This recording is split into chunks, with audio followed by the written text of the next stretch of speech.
नमस्कार दोस्तों, आज न्यूज स्पंदन की अभिनव भेंट वार्ता की कड़ी में हमारे बीच में डॉक्टर बीएल निगम हैं।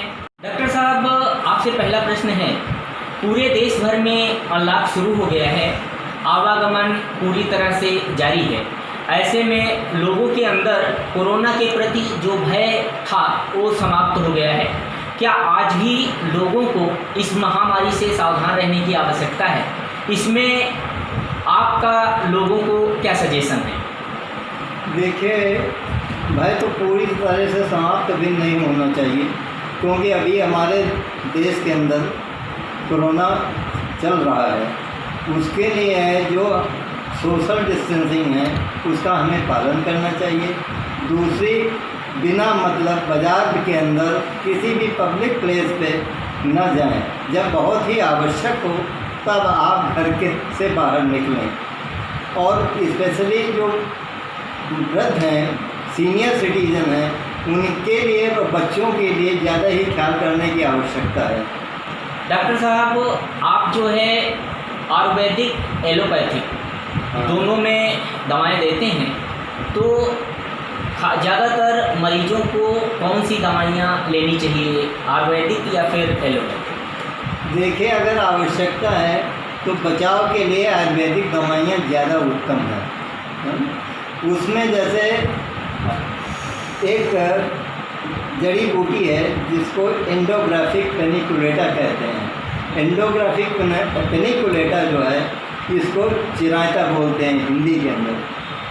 और दूसरी इसका एक्शन जो है एंटीबैक्टीरियल और एंटीवायरल दोनों हैं। और दूसरी जो आपकी जड़ी बूटी है उसको टेनोस्पोरा कार्डिफोलिया बोलते हैं। टेनोस्पोरा कार्डिफोलिया, इसको हिंदी भाषा में गुर्च कहते हैं या गुड़ची कहते हैं। ये दोनों बूटियाँ ले करके 10-10 ग्राम 100 ग्राम पानी के अंदर इसका काढ़ा बनाया जाए और खाने से पहले 3-3 चम्मच सुबह शाम लिया जाए। इससे जो है ये बचाव के लिए बहुत अच्छी औषध है। इसको मैं खुद ही जब से कोरोना फैला है तब से स्वयं पी रहा हूँ। और इसको लेते हुए हम सारे घर के काम करते हैं, अपनी डिस्पेंसरी के काम करते हैं, बाज़ार में भी जाते हैं। लेकिन मैं 80 साल की उम्र में भी बिल्कुल ठीक हूँ। डॉक्टर साहब, अभी कोरोना से लड़ने के लिए ज़्यादातर अपना प्रतिरक्षा तंत्र मजबूत करने की आवश्यकता है। हम उन चीज़ों का सेवन करें जिससे हमारा प्रतिरक्षा तंत्र मजबूत हो। इसके लिए आप क्या सजेशन देंगे कि लोग ज़्यादातर इन चीज़ों का प्रयोग करें जिससे उनके अंदर रोगों से लड़ने की क्षमता डेवलप हो सके? देखिए, ऐसा है, इसके लिए जो मैंने बताया एंडोग्राफिक पेनिकुलेटा और टेनोस्पोरा कार्डिफोलिया, ये दोनों जो हैं आपकी इम्यूनिटी को बूस्ट करेंगी। साथ साथ आपके जो विटल ऑर्गन हैं जैसे लीवर, स्प्लीन, आपका स्टमक, इसमें भूख भी लगाएंगी। मतलब इनको ठीक करके आपकी जो है सच है, जैसे आपको बुखार आ रहा है या हाथ पैरों में दर्द है, इसको मतलब पायरेक्सिया कहते हैं अंग्रेजी में बुखार को, इस तरह का कोई लक्षण है, इसके लिए जो ये एंडोग्राफिक पेनिकुलेटा है ये बहुत ही प्रभावशाली औषध आयुर्वेद के अंदर है। और साथ साथ में टेनोस्पोरा कार्डिफोलिया, ये भी बहुत ही प्रभावशाली औषधि है। डॉक्टर साहब, बरसात के समय और कौन कौन सी बीमारियां अधिक फैल जाती हैं जिनसे लोगों को सावधान रहने की आवश्यकता है? ऐसे में जैसे चिकनगुनिया है और साथ में आपका डेंगू है, ये भी बीमारियां इस सीज़न में फैलती हैं। और मलेरिया, ये 3 बीमारियां हैं बरसात में। और चौथी है जो, क्योंकि पानी जहाँ पर ये कंटामिनेटेड हो जाता है, तो डायरिया है, डिसेंट्री है, मतलब पेचिश और दस्त, ये भी फैलते हैं। डॉक्टर साहब, इस समय बरसात के मौसम में लोगों को कौन सी सावधानी बरतनी चाहिए जिससे वे लोग इन बीमारियों से बच सकें? जो आप पीने का पानी लेते हैं, आपके घर में या तो फिल्टर हो, उस पानी का प्रयोग करें, नहीं तो पानी को उबाल करके ठंडा कर लें, उसके बाद पिएं। ये ज़्यादा अच्छा होगा। इससे जो उसके अंदर परजीवी होंगे, कोई बैक्टीरियल या वायरल इन्फेक्शन होगा, वो समाप्त हो जाएगा पानी के उबालने से। इसलिए मेरी सलाह यही है कि ज़्यादातर पानी उबाल करके पिया जाए, वो ज़्यादा अच्छा होगा। या कुछ पूछे तो बता दें। डॉक्टर साहब, आज के दौर में जितने युवा हैं वो बहुत गुप्त बीमारियों से परेशान रहते हैं, उनको आप क्या सलाह देंगे कि उनसे कैसे बच सकें? देखिए, ऐसा जो युवा वर्ग है, पहली बात जो है कि वो गंदे टाइप के जो उपन्यास आते हैं उनका वो नहीं पढ़ें। दूसरी बात, जो और भी सेक्स की बीमारियां हैं उनको छिपाएं नहीं।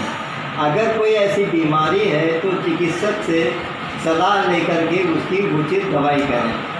इसके बारे में एक बात ये कहनी है, जब किसी को कोई सेक्स की बीमारी होती है तो उसको वो अपने दोस्तों से शेयर करता है, और जिसका समाधान ठीक से नहीं हो पाता है, इसलिए उसको किसी चिकित्सक से जब सलाह लेंगे तो उनको उचित दवाई और उचित देखभाल इसकी मिलेगी।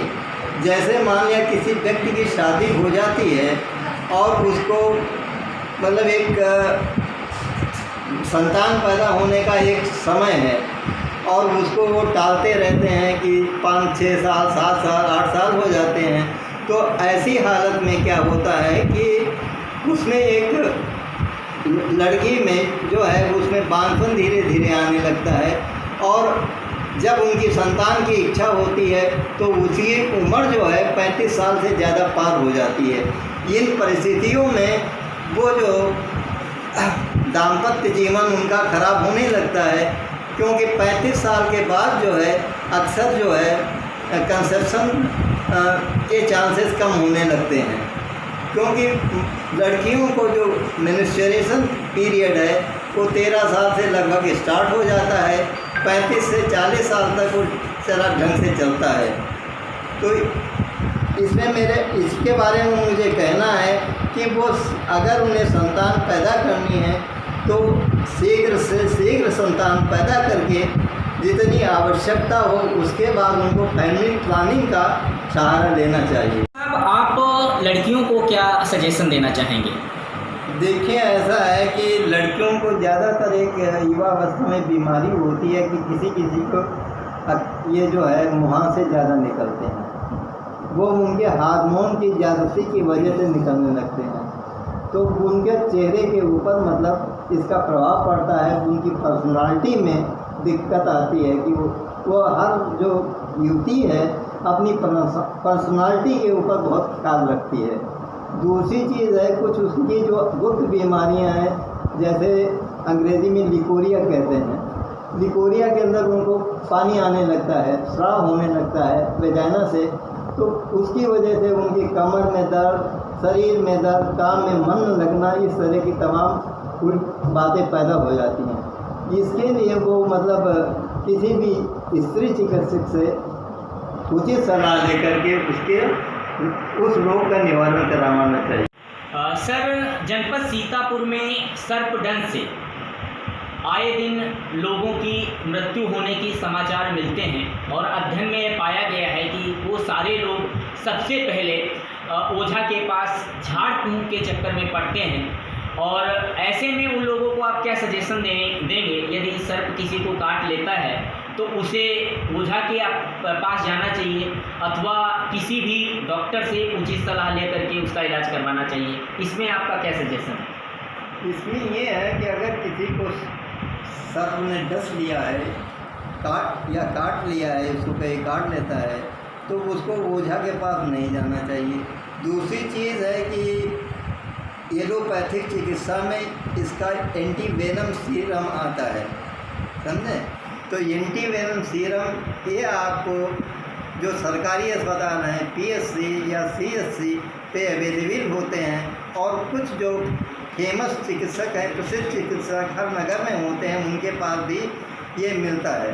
तो उनको सीधे मरीज़ को किसी जो फेमस चिकित्सक है उसके पास जा कर के उसका इलाज कराना चाहिए, या CSC या PSC पे जा कर के उसका उचित इलाज लेना चाहिए।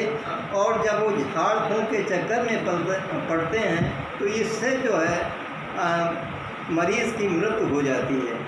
और मेरी समझ में ये जो है पुरानी प्रथा है कि झाड़ फूँक करवाना, बल्कि चिकित्सक के पास उचित चिकित्सा के लिए न ले जाना, ये जानकारी का एक बहुत बड़ा अभाव है हमारे देश के अंदर। लोग पुत्र की प्राप्ति या संतान की प्राप्ति के लिए ज़्यादातर तंत्र मंत्र के चक्कर में पड़ते हैं, मंदिरों में जाते हैं और बहुत सी मन्नतें मांगते हैं।